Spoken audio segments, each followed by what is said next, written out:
أعوذ بالله من الشيطان الرجيم بسم الله الرحمن الرحيم الحمد لله رب العالمين بارئ الخلائق أجمعين ثم الصلاة والسلام والتحية والإكرام على خاتم النبيين وسيد المرسلين أبي القاسم محمد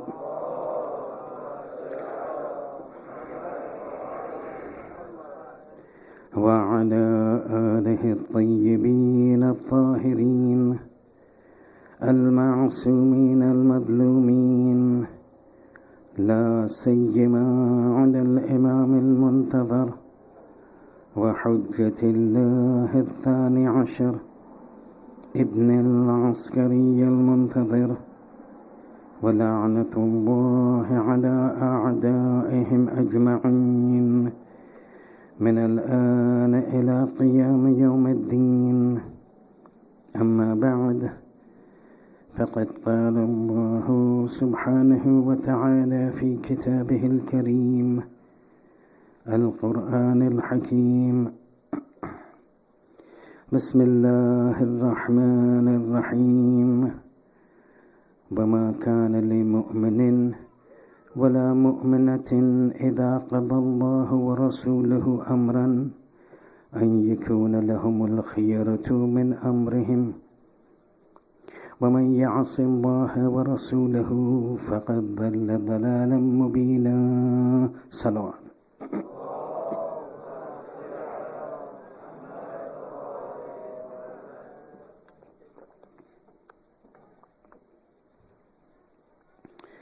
At the very outset, allow me to extend my sincere condolences to all of you on the occasion of this, first of all, the Shahadat of the beloved daughter of Imam Hussain alayhi salam, Sakina bint al-Hussain.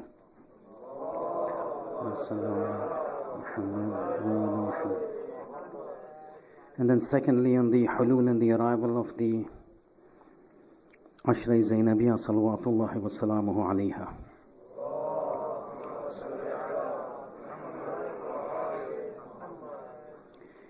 We will be together with you over the next several nights. And I do realize, and as you as well realize, this Ashura Zainabiyya is a direct complement to the Ashura Hussainiyya that we just passed around 30 days ago. And over the course of these 11 nights, the intention is to present before you certain important tenets related to the concept of Wilayah. However, and you've just heard the topic that I've identified for these few nights, Wilayah, the system of divine governance. But contrary to norm, and as is normally the norm, which I will not follow tonight, is that in the very first majlis, in the very first lecture, the idea is to present before you what is going to come in the remaining nights. Just by a topic, you don't know what I'm going to tell you. A topic doesn't tell you what exactly the contents of that entire series is. Yes, if it's one majlis, you can understand. But if it is an Ashura, you cannot understand what is going to come over the next series of majalis just by one sentence of the topic. And so normally at the start, whoever is reciting usually gives out and outlines what he's going to talk about, which I'm not going to do tonight. That will come tomorrow night. And the reason is that what I'm going to inform you and what I'm going to tell you today needs to be digested by you before I can tell you exactly what will come in the subsequent nights. For you to fully understand what this topic means. Wilayat, the system of divine governance. And tomorrow I will tell you exactly after you've heard today's lecture in Majlis as to the reason that this topic has been selected. and what has prompted this topic to be selected, and what has prompted the various discussions that will take place over the next few nights to be presented before you. However, before we start, a few housekeeping rules, a few information. I have been requested that for the majalis of this Ashura, the content, the majlis will be in English. And then finally the masaib will be in Urdu. And that is what we will follow. The entire portion in English, and then the fadail in English, and then the masaib in Urdu. Having said that, it is very important that as the topic is being unfurled before you, you keep abreast of all that is being stated.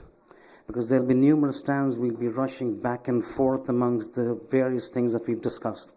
So if things have been missed out, then it might be a little difficult to catch up to how the entire discussion is proceeding.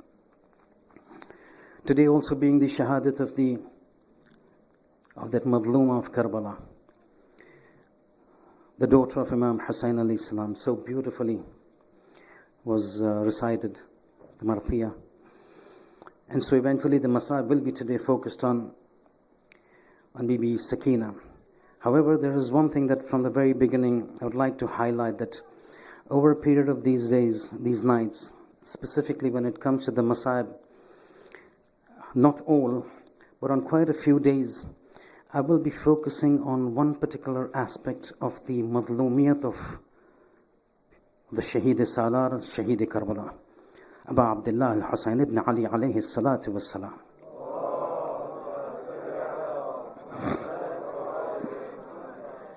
Again, I said not all, but on some of the nights.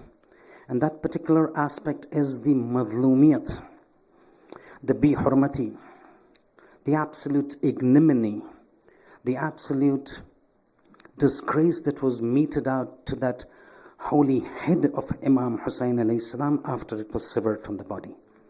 So over the course of the journey from Karbala to Kufa and Kufa to Sham, on some of the occasions I've picked up few things that was done to the Ra's Mutahhar of Abu Abdullah al-Husayn.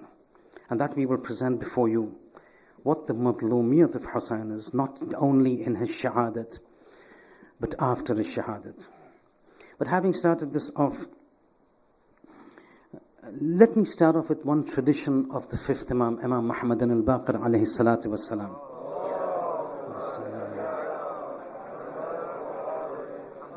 which shall set the tone for tonight and then the subsequent nights. Normally the Imams would have several gatherings with his companions and the Ashab. They would sit together and ask questions. As we normally have, people come, people ask questions.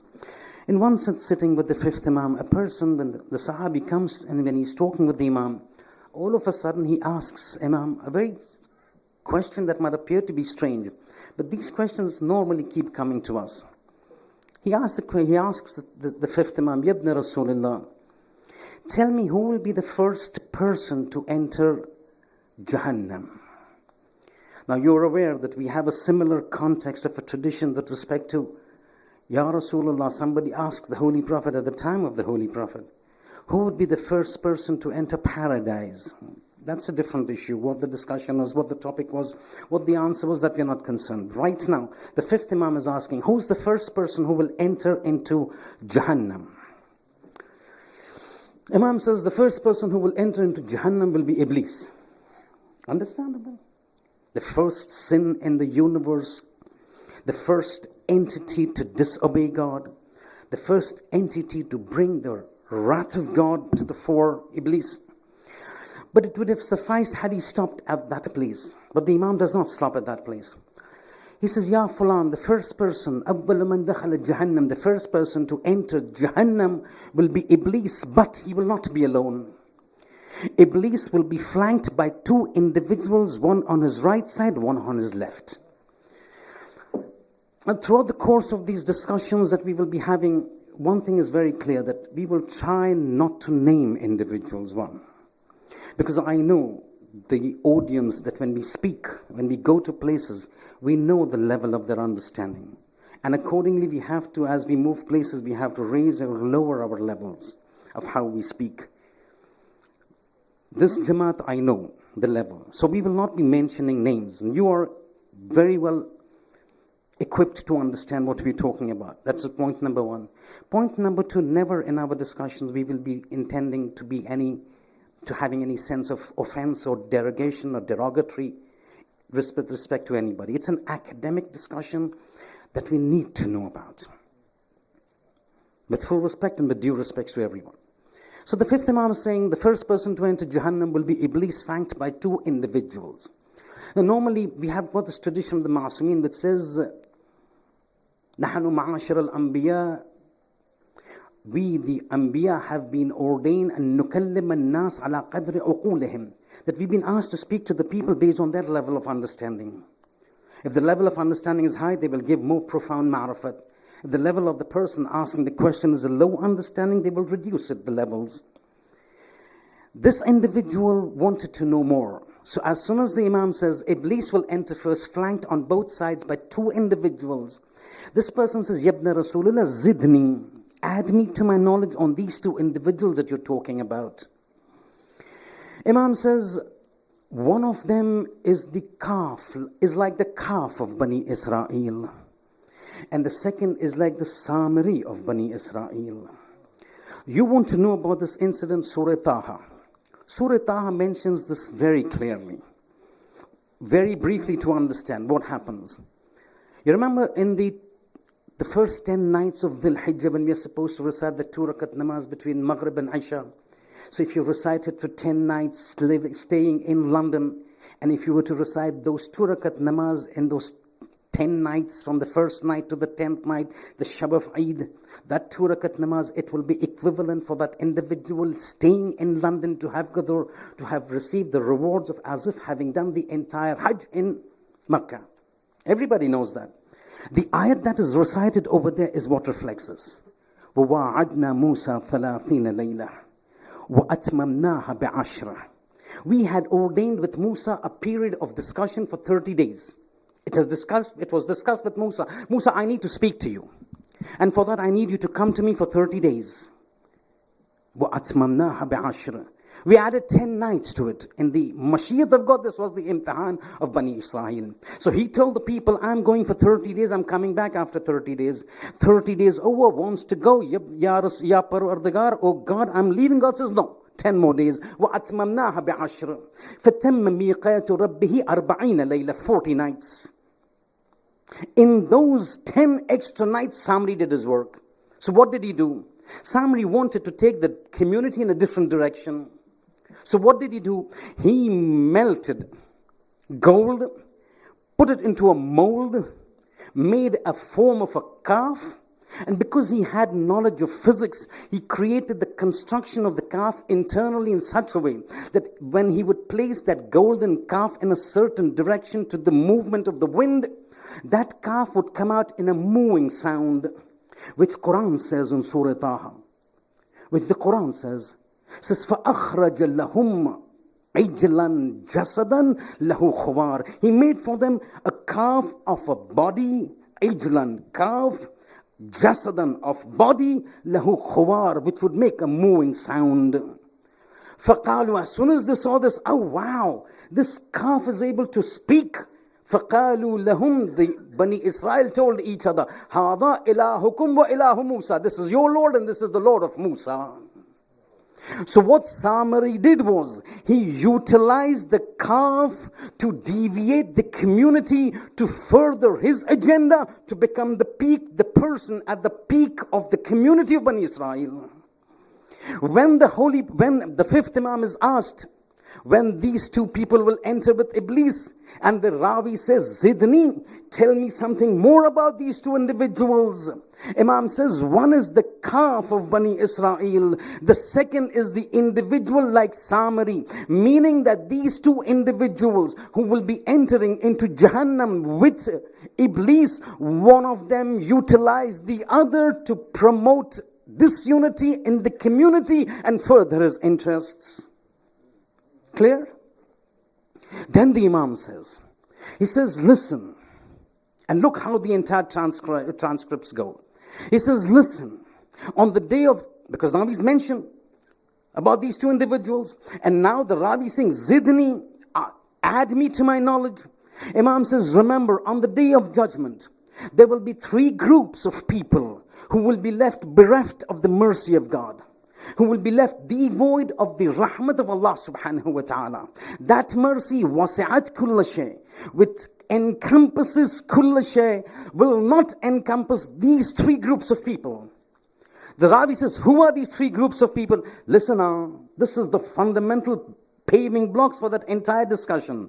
Wilayat, the system of divine governance. He says, the fifth Imam says, the first group will be those individuals, and all of this very relevant to our times. It says the first group consists of those individuals who falsely claim themselves to be the Imam of the time.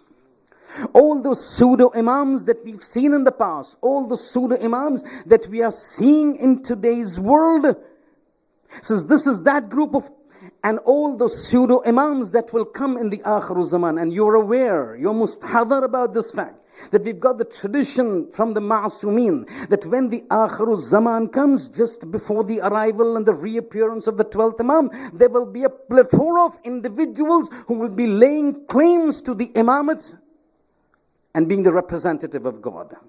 It is at this time that it becomes very important for us to identify, 7 people have claimed to be the Imam. Who is the right Imam that we need to follow, for whom it is said, you give your life and you will gain paradise.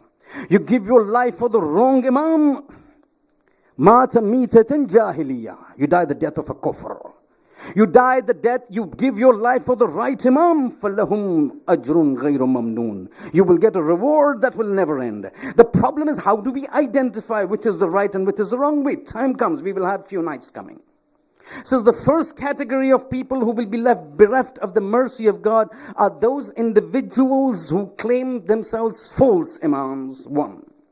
Second is that group of people who will reject the Imam that has been appointed by God. An Imam that has been appointed by God, somebody rejects him, will fall into the category of the second group who will be left bereft on the day of judgment of the mercy of God. Where without the mercy of God, everything is khalas on the day of judgment. It's point number 2. And the point number 3 is ajab. Remember, this is an answer to the Ravi's question, Zidni yabna Rasulullah. Add me to my knowledge about these two individuals. And the Imam says, and the third group will be those individuals who will have believed that these two individuals who are flanking Iblis had even an iota of part of Islam in their wujud. Ajab, this third one. Imam is saying this third category of the people who will be left bereft of the mercy of God will be those individuals who feel that those two individuals had even an iota of Islam within them. We've got traditions in Bihar al-Anwar. The sixth Imam, she's taking the oath of God and saying, Wallahi ma amana billahi tarfata aynin abada. There were individuals surrounding the Holy Prophet. Ma amana billahi tarfata aynin. Not even for a blink of an eye they did not believe in the Holy Prophet. There are 3 volumes in Bihar al-Anwar, Allama Majlisi. 110 volumes. There are 3 volumes which you don't find being printed now. They're referred to by the name Al-Mata'in. These are the collections that Allama Majlisi has done of all those traditions of the Masoom that talk about the Zalimin who did dhulm to the haqq of Ali ibn Abi Talib. But because of the sensitivity of the hadith, those are not printed now, not even in Iran. Those old ulama, they've got those actual ones. You don't find them now. Previously it was 18th, 19th and the 20th volumes of Bihar al-Anwar referred to as Mata'in. You don't find them now. You go to Iran to purchase, you will get the volume, but these 3 will not be there. It's not being published. Then the Imam says, and listen to this, because as soon as he finishes, Imam stops. The Ravi, curious, asks the Imam, Yabna Rasulullah, Zidni, add me to my knowledge. Imam now is adding. If a person requires and inquires, Imam will comply. And that is why it is said, we do not call our 12th Imam correctly. In Ilmul Kalam, there is a discussion which says if a person is deserving, the Imam will comply. If we were deserving for a meeting with the Imam, Imam would have complied. So when I say, Allahumma ajil li waliyik al-faraj, I am talking about myself. It's not serious. It's not correct. Because had it been, then I might have had meeting with Imam as Imam. Anyway, Imam, as soon as Imam stops, the Rabbi says, Yabna Rasulullah, zid me, add me, increase me in my knowledge. At that time, the Imam says, listen to me. This vilayat of my grandfather Ali ibn Abi Talib is of such a nature that he asked the Rabbi, what do you talk about a person who has distorted the book of God? He says, Yabna Rasulullah, somebody distorting the Quran. How do you want to put him into Islam? The basis of Islam is Quran. He says, how do you look at an individual who rejects the nubuwwat of my grandfather Rasulullah? I said, that's even worse. That's even worse than restoring the Quran. He says, what is your opinion about an individual who rejects God in totality? He says, that is the khalas, finished. There's nothing left. Somebody distorts the Quran, that's bad, that's very bad. Somebody rejects the nubuwwat of the Holy Prophet, that's of an extreme degree. Somebody rejects the uluhiyat and the lordship of Allah, nothing remains. Imam says, Fasma, now listen. In my opinion, in the eyes of the Imamat, a person who rejects the vilayat of Ali ibn Abi Talib is similar to a person distorting the Quran, rejecting the prophethood of the Prophet, and rejecting the uluhiyat of Allah subhanahu wa ta'ala. This is the Imam talking. This is what is happening. Then he says, Yabna Rasulullah, zid me, add me further. When you keep asking how the knowledge comes out from this family of the Ahlul Bayt, we will keep hearing in the subsequent lectures. I don't want to put everything over here. Imam says, in Jahannam there is a valley called Saqar. This Saqar valley has been also mentioned by Imam Khomeini in his book, The 40 Ahadith. And if I'm not mistaken, it's either the 5th hadith or the 6th hadith where he talks about this. When he's talking about the mutakabbirin. He says there is this wadi, there is a valley in Jahannam which is called Saqar. Which is, since the time it has been created, its heat, its adab, its punishment has not been allowed to escape from its confines that it has been confined into. Imam says, if God had given the permission of the size of the pinpoint of a needle to be made into the Saqar and its heat to come out, it would have burnt the entire world with all its inhabitants. It's enclosed.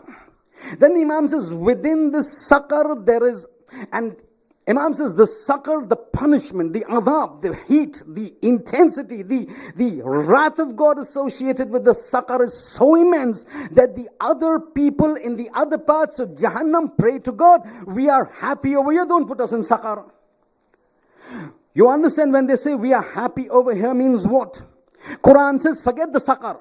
Even the normal region of Jahannam is such that la yamutu fiha wa la yahya. The adab of that place is so shadid, it is so intense that la yamutu fiha wa la yahya. A person will not be able to live because of the intensity of the punishment. Wa la yamut, he will not be able to die because there is no death over there. He will be in a state that he wants to die but there is no death. These people say we are happy over here, don't put us into Saqar. Riwayat continues, in Saqar there is a mountain where a specific and a mountain range where the punishment of God is at a level higher than that of Saqar. It says those who are in Saqar will plead to God, we are happy over here, don't put us onto that mountain. In the mountain there is a well. And well I'm talking about, it's not a small well, we're talking about a massive place. How massive? Somebody asks a Ma'soom, Yabna Rasulullah, what is the length, what is the area that a person will get in paradise? Says, which person are you talking about? It's an ordinary person. Ordinary moment, not Sayyid Qadi Tabai, not Ayatullah Behjat, not Imam Khumaini, an ordinary person like ordinary person like me. He says his portion in paradise will be a region that will be of the extent of the heavens, distance between the heavens and the earth. The distance between heavens and the earth is the region given to one ordinary, simple, absolutely sticking to the wajibat, refraining from the muharramat, a person like me. You know why? Because it all emanates from kun fayakun of God. And kun fayakun doesn't have any limits. So here, when we're talking about a well, it's a massive place. It says the punishment in that well is so severe that even those who are facing the punishment on the mountain, within the valley of Saqar, within the entire Jahannam, will pray to God, we are happy on this mountain, don't put us into this well. In the well, there are 7 trunks, 7 chests, 7 caskets. The 5th Imam is continuing. And in these 7 caskets, there are 7 individuals being subjected to the punishment that you cannot envisage. 5 from the ancient community, 2 from my community. It says, who are those 5 people from the ancient communities? The 5th Imam says 1. The first one is Qabil, who killed his brother Habil. Now very quickly. Second was Namrud, who opposed Hadrat Ibrahim alayhi salam. Third was Fir'aun, who said, Ana Rabbukumul A'la, I'm your greatest Lord. The 4th and the 5th I will not name because of sensitivities, but 2 individuals. The number 4th, when the Prophet came, people were supposed to have converted. When Isa came, people were supposed to have converted into Christianity. This man came and held the people back to Judaism, that person. When Prophet Muhammad came, everybody was supposed to have converted into Islam. This person came and let the people remain on Christianity. 2 people. So 3 and 2, 5. 2 people from this ummah. We're not naming anybody. This is the situation of an imam from his imamat, from his eyes of an imamat he's talking. This is the person who's talking from the house of the wahy. This is the person who's talking, a representative of ma yantaku anil hawa in huwa illa wahyun yuha. And the reason for this is that right from the time, you know, when we recite the majalis on the 19th of Maha Ramadan, on the 19th, when we come to the point, and you'll hear this invariably, 99.99%, whenever that incident about Ibn Muljim hitting the head of the holy head of Imam Ali ibn Abi Talib alayhi salatu was salam,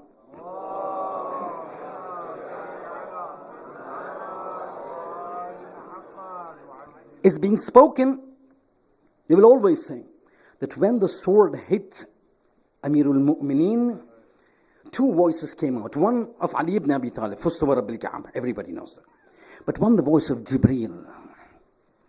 Wallahi tahaddamat arkanul huda. By Allah, the pillar of guidance has now collapsed. And Shaitan from the very beginning has used people from the ins and jinn to ensure that all these arkanul huda are made to collapse. And he has individuals from amongst the ins. Alladhi yuvaswisu fi sudurin nas min al jinnati wan nas. He's got people from the jinn, he's got people from the ins to deviate. And all this time efforts were made to collapse the arkanul huda, the pillars of guidance, so that Shaitan can reach his objective. And he used individuals for this purpose. And today I'm going to explain a couple of things that they did with respect to the vilayat and to the haqq of Ali ibn Abi Talib, so that we lay the groundwork to understand where this vilayat comes from and what is its essence and profundity. What is its essence and what is its profundity? This vilayat of Amirul Mu'mineen alayhi salam.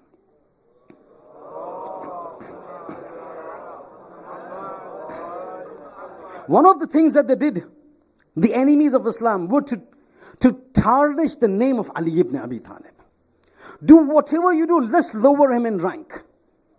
And one thing that you know, 70,000 members in Sham, all, as you heard me recite, Bismillah, Salawat upon the Holy Prophet, and La'an upon the killers and the enemies of Islam.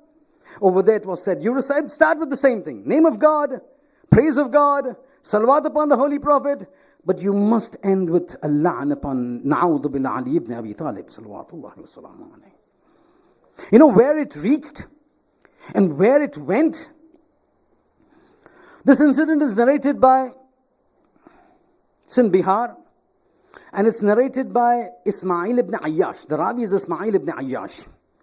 And he's talking about an individual in Sham, who was at that time ma'ruf individual, a muhaddith. A muhaddith is somebody who narrates traditions. Shaykh Abbas Qummi, Mafatihul Janan, he's referred to as Muhaddis Qummi. His Ustad, Shaykh Nuri, he's also referred to as Muhaddith Nuri. Muhaddith means somebody who would recite the traditions of the Ma'asumeen, traditions of the Holy Prophet. This was a Muhaddith. This was an individual who was also referred to as an Abid. He was an Abid, he was a Muhaddith in Sham. But he had a peculiar characteristic. Being an Abid, he would always offer his prayers in the mosque. But he had a peculiar and a particular habit. After he would complete his prayers and before he would come out of this mosque, he would not step out of the mosque till he cursed Ali ibn Abi Talib 70 times. 70 times. Now Ismail ibn Ayyash says, I was on my journey from Dimashq, from Misr. Both of the Muhaddith had gone to Misr for some purpose. He met Ismail ibn Ayyash there. Ismail ibn Ayyash said, I was with this Muhaddith. His name was Jazir Uthman. This Jazir Uthman is now with Ismail ibn Ayyash. They're coming. Ismail ibn Ayyash, he is a muhib of Ali ibn Abi Talib, Ahlul Bayt. He's saying all throughout the journey from Misr to Makkah, this person was constantly cursing Ali ibn Abi Talib alayhi salam. Before I go with this, let me explain one thing to you. See, in our academic texts, when we asked what is the proof that Amirul Mu'mineen is the representative of the Holy Prophet, there are numerous proofs that we've got. From the Quran and from the traditions. From the Quran we've got Ayah Wilayah, Ayah Tathhir, Ayah Mubahala, Ayah Ghadir, Ayah Iblag. Amongst the traditions, there are numerous traditions. One of the traditions is referred to as Hadith-e-Manzilat. Hadith-e-Manzilat says, it shows the manzilat, the relation of Amirul Mu'mineen with the Holy Prophet. So the Holy Prophet has said, Ya Ali, anta minni bimanzilati Harun min Musa. Oh Ali, you are to me like Harun was to Musa. Harun was the successor of Musa. The Prophet is telling Ali, you are to me exactly like what Harun was to Musa. Understand? In the life of Hazrat Musa, he had numerous enemies. One of them was Fir'aun. You heard one of the people among the 7 people, Ana Rabbukumul A'la. But if you have an external enemy, you can still fight that external enemy. If you have an internal enemy, then you have a problem. Hasan Mujtaba, in the house, you know what happens? The Holy Prophet, in the house, you know what happens? Ma udhiya nabi kama udhit. No prophet has been troubled as I have been troubled, the Prophet says. Where? Was he cut into half like Zakaria was cut into half? No. Then what is this adhiyat? I leave it to you to decide. Anyway, when we're talking about the adhiyat ma udhiya nabi and the explanation that goes. Now, let me just very quickly. This external enemy was Fir'aun. He had an internal enemy within the family. Who? Hazrat Musa. Who was that? Qarun. Qarun was the first cousin of Hazrat Musa alayhi salam. Stands up in opposition to Musa. And then the punishment comes. But punishment comes afterwards. So you understood. Now these might appear to be 2 separate things, but listen to this now. So you heard about the hadith of Manzilat. Ali, you are to me like Harun was to Musa. You heard about Qarun. Qarun was the enemy of Fir'aun. Now let's come to this muhaddith. Jazir Uthman. He is saying, Ismail says, all throughout the journey he was doing la'nat upon Amirul Mu'mineen. A time comes, it becomes too much for me. I said, Fulan, why are you so anti-Ali? He says, because the Holy Prophet was anti-Ali. Ajab. Ismail says, I couldn't believe my ears. So what did you say? He says, yes, the Holy Prophet was against Ali. He says, what is your dalil? See, whenever somebody makes a claim, the first thing you must ask is, what is your dalil? Huh? You got a lot of these words spreading around in the community, different theories, different ideologies. You need to ask, what is your dalil? You may stake claim about any damn thing. I can stake I'm an imam, but you need to ask me, what is the dalil? I may say, this particular text is all nonsense. What is your dalil? This is not correct. This is not... How much can you talk? Anyway, Ask what is the dalil. He says, what is your dalil?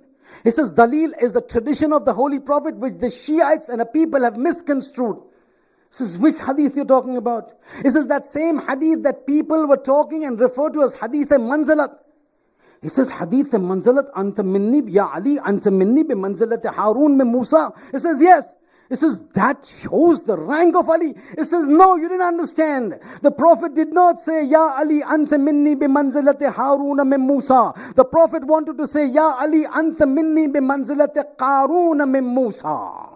That means the people have misunderstood the Prophet saying that Ali, you are my friend and my representative after me. Actually, the Prophet wanted to say, Ali, you are as an enemy to me as Qarun was to Musa.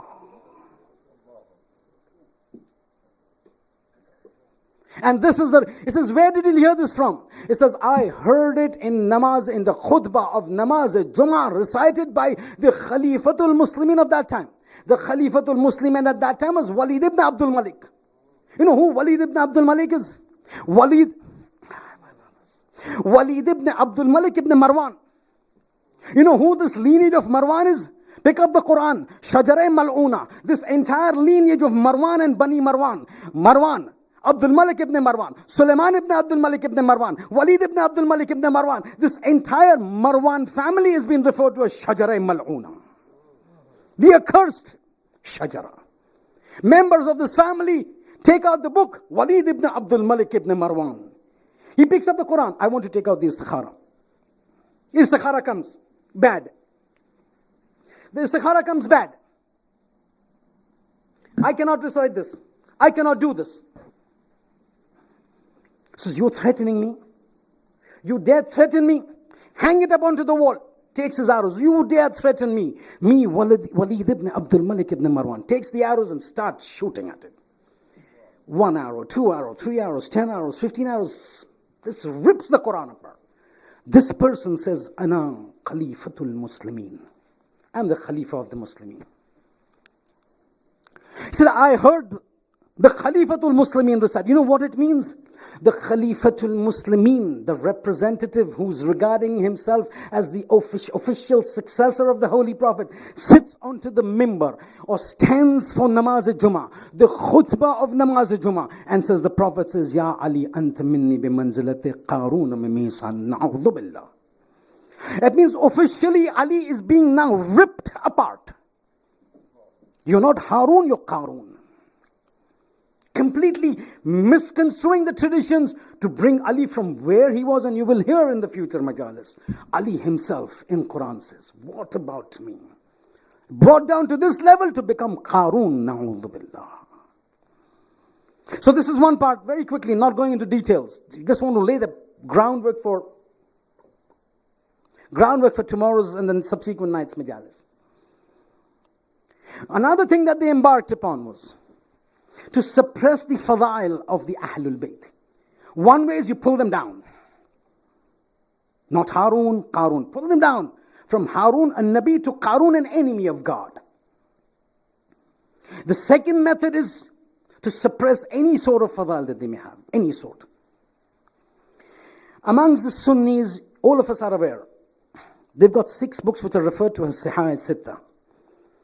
Sihah Sitta means 6 books of traditions which in their opinion, every single tradition in those books are regarded as Sahih. That's why they call Sihah Sitta, 6. So the first belongs to Imam al-Bukhari, Sahih Bukhari. Second belongs to Imam al-Muslim, Sahih al-Muslim. Jami' al-Tirmidhi, lil-Imam al-Tirmidhi. Sunan ibn Majah, lil-Imam ibn Majah. Sunan Abi Dawood, lil-Imam Abi Dawood. And the 6th is As-Sunan al-Sughra, lil-Ahmad ibn Shu'aib al-Nasa'i. This is the person I want to talk to you about. One of these scholars amongst the Sunni world, whose one book is referred to as one of the 6 books of Sihah Sitta, As-Sunan al-Sughra lil-Imam al-Nasa'i. This Imam al-Nasa'i, according to some of the ulama of Sunnis, was even more learned than Bukhari. He's referred to as Ahfadh min Bukhari. He's more learned, more His memory power was even more. He learnt more hadith than Bukhari. Ahfad min al-Bukhari. He has written a book by the name of Khasa'is Amir al-Mu'mineen. Khasa'is Amir al-Mu'mineen. That means the virtues of Amir al-Mu'mineen. Who? Imam al-Nasa'i. We've got a book in the Shiite world, Al-Khasa'is al-Husayniyah, written by Sheikh Jafar al-Shushtari. That's a beautiful description on an incident on what prompted him to write this book. His Mukashifat, the day of Karbala, he meets Imam Habib ibn Mudai. It's a beautiful description, some other time, not now. But that Mukashifa prompted him to write this book, Al-Khasa'is al-Husayniyah. When he writes this book, in the introduction of this Al-Khasa'is al-Husayniyah, he writes, I have been graced with knowledge of such virtues of Husayn ibn Ali that the eyes have never read and the ears have never heard, all by the barakat of Abu Abdullah al-Husayn. And hence I find it imperative upon myself, obligatory upon myself, to write that book, Al-Khasa'is al-Husayniyah. Read the book, read the introduction. So that is Al-Khasa'is al-Husayniyah amongst the Shiite world. This Imam al-Nasa'i writes this book, Khasa'is Amir al-Mu'mineen. The virtues of Amir al-Mu'mineen. Imagine this scholar, whose one of his books becomes one of the books of Sahih Sitta. This person who's regarded Ahfad min al-Bukhari. This person, one of the 6 top scholars of the Shia Sunni world. His Sunan al-Sughra is given complete advertisement and publication. Everywhere you go to Hajj, you'll find it. Every bookshop will have a Sunan al-Sughra. But you will never find Khasa'is Amir al-Mu'mineen in any bookshop. Same man, 2 books. One given absolute prominence, the other one absolutely held back. People don't even know, even among the Sunni world. Even in the academic circles of the Sunni world, they don't know this man has written a book on Khasa'is Amir al-Mu'mineen. Why? Suppress anything that has got to do with Amir al-Mu'mineen. Suppress anything that has got to do with Ahlul Bayt. And that is why when it comes to Ziyarat Ashura, we recite Allahumma al'an awwal al-zalimin zalama haqq Muhammadin wa ali Muhammad. What happened in Karbala by the burning of the tents would not have taken place had that house of Fatima was not burnt. The head of Hussein would never have been severed had the sword of Ibn Muljim not been made to strike the head of Amir al-Mu'mineen. All the things that has happened in this past all go to those awwal al-zalimin zalama haqqa Muhammadin wa ali Muhammad. And this hadith Qudsi, which the 5th Imam has narrated, قال أبي سمعت عن أبي, from my father, his father, قال جبرائيل قال الله عز وجل زيارة عاشور. It's a hadith Qudsi. In that Allah is saying, Allahumma al'an awwal al-zalimin. Forget about what has happened afterwards. That will come in the second sentence. وَالتَّابِعِنْ لَهُ عَلَى ذَلِكَ. But the first goes to those awwal al-zalimin. And you know what was the end of Sheikh Nasai? As soon as he wrote the book Khasa'is Amir al-Mu'mineen, some people, he was in the Jami Masjid Amavi. He was in the Jami Masjid of the Amavids. People come to him and says, Ya Sheikh, كتبت لعلي ibn Abi Talib. You wrote this book for Ali ibn Abi Talib. لما تكتب? Why aren't you writing for Amir Muawiyah? So he turns back and he says, what do I write? He says, write fadilat for him. Write fadilat for Muawiyah. You know what he turns back and says? He says, ما أعرف له من فضيلة. I don't know for him any fadila. Illa hadith, except one hadith. Except one hadith, but the Prophet says, لا أشبعه الله بطنه. لا أشبع الله بطنه. May God never satiate his stomach. That means a sarcastic tone by Sheikh Nasai, that if at all there is a virtue, there is this hadith in which Allah's Prophet says, لا أشبع الله بطنه. Allah never satiates his stomach. You know when? He was one of the writers of the wahi when the revelation would come down. There was a time when the revelation came down. Prophet sent a message to his house, Muawiyah's house. Muawiyah come, the Prophet is calling. He was eating. He says, I'm coming. Wait. Prophet waited, sent another person. He goes, he says, I'm still eating. Tell the Prophet to wait. Prophet says, I need to write this down before people forget. Second time, third time, fourth time, and he's constantly eating. At that time, the Prophet raises his hand and says, Allah, don't ever satiate his stomach. That dua of God, and from then onwards, he would eat and eat and eat, and his stomach would never get filled. Sheikh Nasai says, Ma a'rafu lahu min fadilatin illa hadith. I don't know for him any virtue except this tradition. You know what happened? He went to sleep that night. People came into his house. He was an old man. They jumped upon him. They beat him up. They beat him up. They beat him up. Famat. Qotil. He was murdered. Why? Because they wanted to suppress Amirul Mu'mineen's fadail and publish the fadail of those who were anti-Amirul Mu'mineen, like Muawiyah ibn Abi Sufyan. This is what had happened. This was the reason that we find that Amirul Mu'mineen, when Imam Baqir alayhi salam is asked, when Iblis goes, he will not go alone. There will be two individuals flanking him. Now, having heard this, having known about this, you keep this into your mind, digest it. Tomorrow I will take out the deductions and the inferences, which will then be the result for why I have selected this topic and what will come in the subsequent nights. But tonight, as we mentioned, talk about Sakina bint al-Husayn. But before we go to Janab Sakina, a few sentences in English of Masayib, and then we go into Urdu. You know this Ashura Zainabiyah that we're talking about? And I specifically use the word, this Ashura Zainabiyah is a complement with an L-E to Ashura Husayniyah. And so beautifully Allama Iqbal has mentioned this. It says, Hadith ishq do bab ast. The love for religion, the love for God has two chapters. Yek Karbala ve yek Damashq. One is Karbala and one is Damashq. Yeki Hussain raqam kard wa digari Zainab. One chapter was written of Ishq about Allah by Hussain ibn Ali in Karbala. The second chapter of Ishq towards Allah and His religion was written by Zainab in Sham. And this is an ajeeb silsila jo hai wo.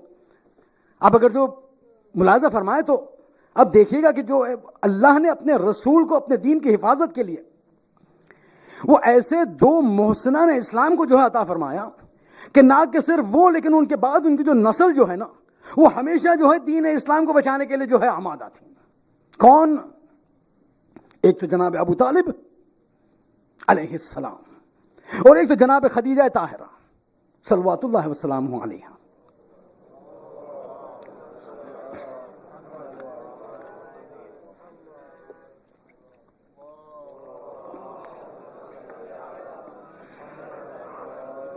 ये दोनों मुहसिना ने इस्लाम खुदा ने ऐसे अता किए और दोनों का कसीदा जो है वो कुरान पढ़ता हुआ नजर आता है. अलम यजिदक आइलन अलम यजिदक यतीमन फआवा व वजदक आइलन फअगना. क्या हमने तुम्हें जो है वो बेपनाह न पाया तो पनाह दी हमने तुमको. किसके जरिए से? अबू तालिब के जरिए से. क्या हमने तुमको जो है वो बीपुल और मुफलिस नहीं पाया और फिर हमने तुमने जो है वो गनी बना दिया. किसके जरिए से? खदीजा ताहिरा के जरिए से. यानी एक तरफ जो है अबू तालिब जो है वो रसूल खुदा की मदद करते, एक तरफ जो है खदीजा ताहिरा अपने माल से मदद करती नजर आती हैं. लेकिन जब वो चले गए तो फिर जो है वो दीन इस्लाम को तन्हा नहीं छोड़ा. अबू तालिब और जब खदीजा जब चली गई और अबू तालिब चले गए तब दीन इस्लाम को तन्हा नहीं छोड़ा.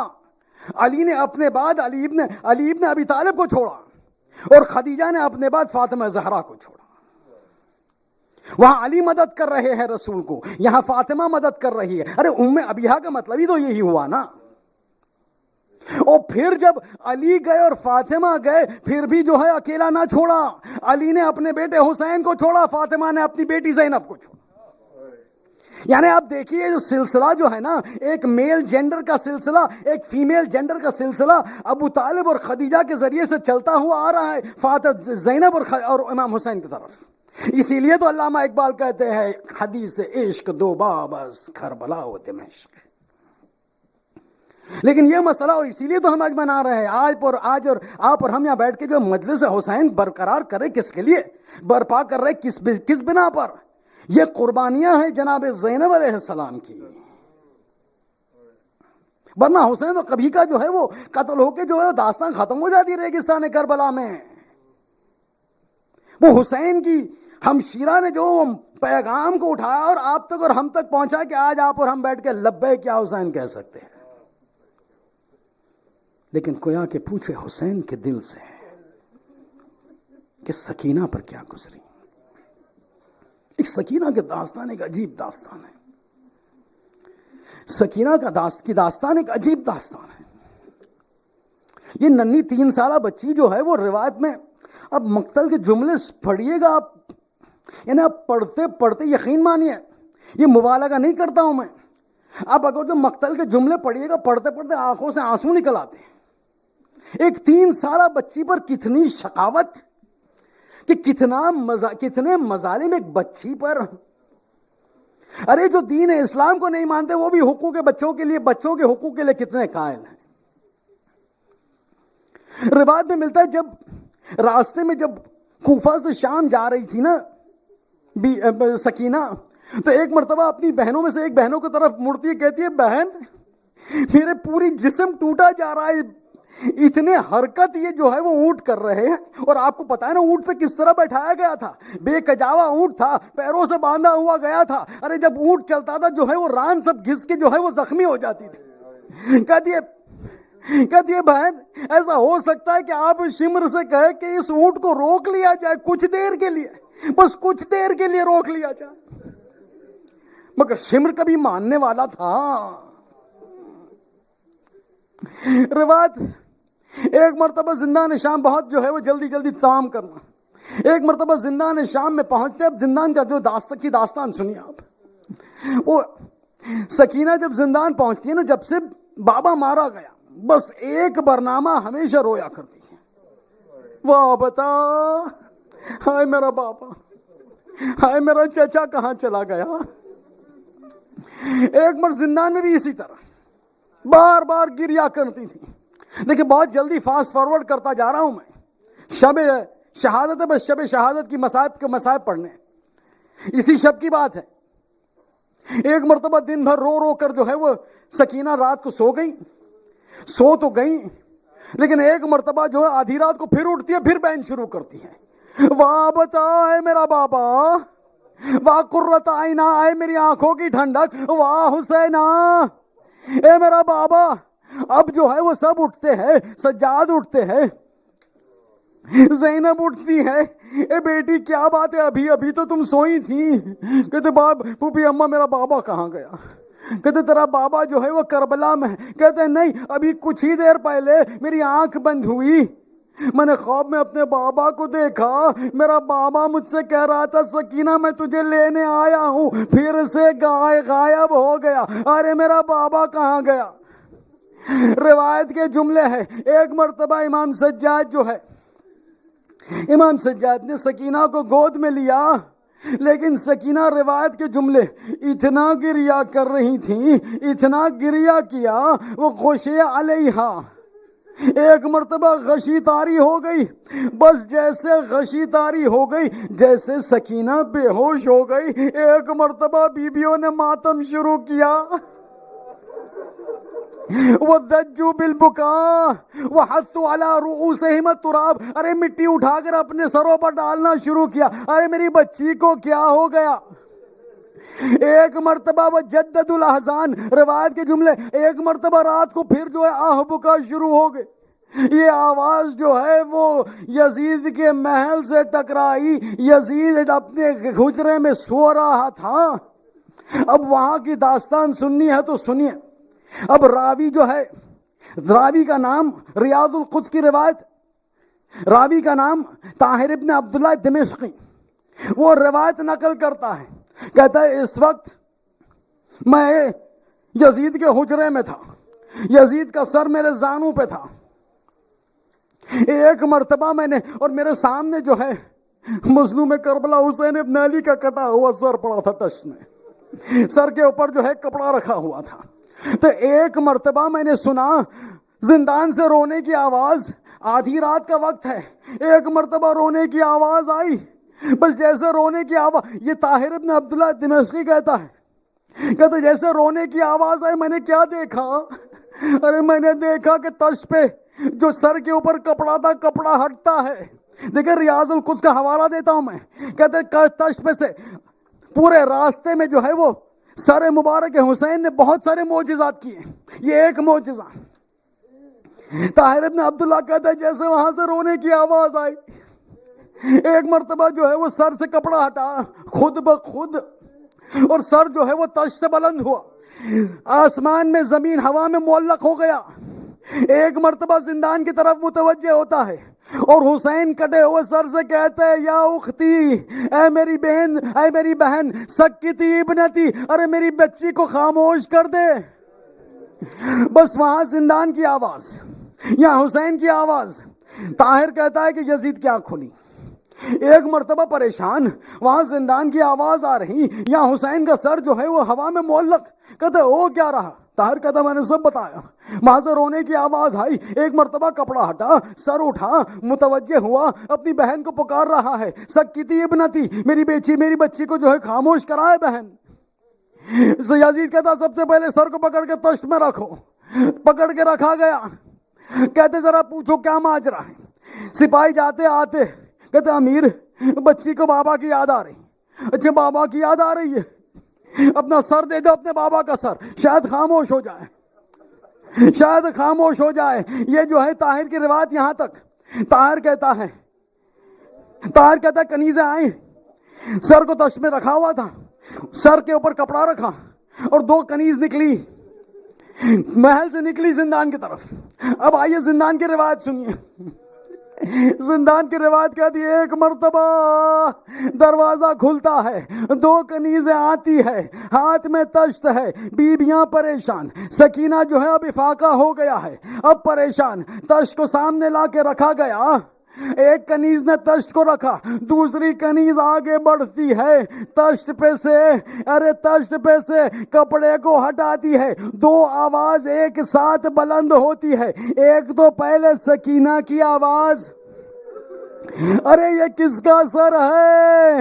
بس اس کے ساتھ ساتھ تمام بیبیاں سر کی طرف متوجہ ہوتے ہیں. السلام علیک یا ابا عبداللہ، السلام علیک یا ابن رسول اللہ. اے میرے بھائی حسین، زینب کا بیان، اے میرے بابا حسین، سجاد کا بہن. ایک مرتبہ بی بی زینب سکینہ سے کہتی ہے سکینہ تو بابا کو پکار رہی تھی، لے تیرا بابا آ گیا. اب سوچئے نفسانیت یہ بچی کی، چھوٹی بچی ہے، بابا کو پکار رہی. کچھ ہی دیر پہلے اپنے بابا کو دیکھا خواب میں، آگے بڑھتی ہے، سر مبارک کو اپنے گود میں لیتی ہے، روایت کے جملے، چومنا شروع کیا. کبھی آنکھوں کو چوما، کبھی رخسار کو چوما، کبھی لبوں کو چوما. ارے میں اپنے مصائب کیا بیان کروں آپ کو، میں اپنے الفاظ کیا بیان کروں. ارے خود سکینہ کی بہن سن لیجئے، آپ خود سکینہ کے مصائب سن لیجئے. ہاتھوں میں اٹھایا، یا ابتا من خضبک بدمائے، کہ میرا بابا اپنے رخسار، اپنے چہرے کو اپنے خون سے کس نے رنگ دیا؟ یا ابتا من قطع وریدک، اے بابا آپ کی گردن کو کس نے کاٹا؟ اے بابا یا ابتا من ایتمنی علی صغر سنی، اے بابا اس نازک عمر میں مجھے یتیم کس نے کیا؟ یا ابتا من العیون الباکیات، اے میرے بابا یہ آنکھیں جو بیبیوں کی رو رہی ہے ان کا سہارا اب کون رہے گا؟ اے بابا یا ابتا، اے میرے بابا، من بعدک وا غربتا، اب آپ چلے گئے، اے وا غربتا، ہمارا اب کوئی ناصر نہ رہا۔ پھر دو جملے، عجیب جملے، کہتی ہے یا ابتا یا لیتنی کنت لک الفدا، یا لیتنی کنت من قبل هذا اليوم عمیا۔ اے بابا ایسا کیوں نہ ہو گیا، اس منظر کو دیکھنے سے پہلے ارے سکینہ کی بصارت چلی کیوں نہ گئی؟ ارے وَلَكَ الْفِدَا، ارے کاش سکینہ آپ کے بدلے شہید ہو جاتی۔ بس یہ جملہ کہنا تھا۔ ایک مرتبہ روایت کہتی ہے جو ہے وہ سکینہ جھکتی ہے، ایک مرتبہ اپنے بابا کا بوسہ لیتی ہے، اور پھر ایک مرتبہ خاموش ہو جاتی ہے، اب کوئی آواز نہیں آتی۔ جناب زینب نے ایک مرتبہ دیکھا، ارے بچی کی آواز نہیں آ رہی۔ جناب سکینہ جناب زینب نے سجاد سے کہا بیٹا سجاد ذرا جا کے دیکھو تو صحیح میرے بچی کا کیا حال ہے۔ اب امام سجاد آتے ہیں، جھکتے ہیں، بس جیسے جھکے اسی طرح اٹھ گئے، بی بی کا رخ کیا، آنکھوں سے آنسوؤں کا فوارہ، اے پھوپھی اماں میری بہن چلی گئی، بابا کے پاس چلی گئی، انا للہ وَإِنَّا إِلَيْهِ رَاجِعُونَ۔ ارے ایک مرتبہ ننھی سی قبر بنائی گئی، ارے بھائی نے اپنی ننھی بہن کو ہاتھ میں لیا، ننھی قبر کی طرف جو زندان کے کونے میں، وہاں چلنے گئے، ابھی اتارنا چاہا، عجب نہیں زہرا کی آواز آئی ہو، اے میرے سجاد میری امانت کو مجھے دے دے، ارے بقی سے آئی ہوں لینے کے لیے، اب فکر نہ کر میں سکینہ کو سنبھالوں گی، اب سکینہ چین سے سوئے گی۔ ارے واہ مصیبتا، واہ مظلومہ، واہ سکینہ، واہ حسینہ۔ فسيعلم الذين ظلموا أي منقلب ينقلب۔ مات میں حسین۔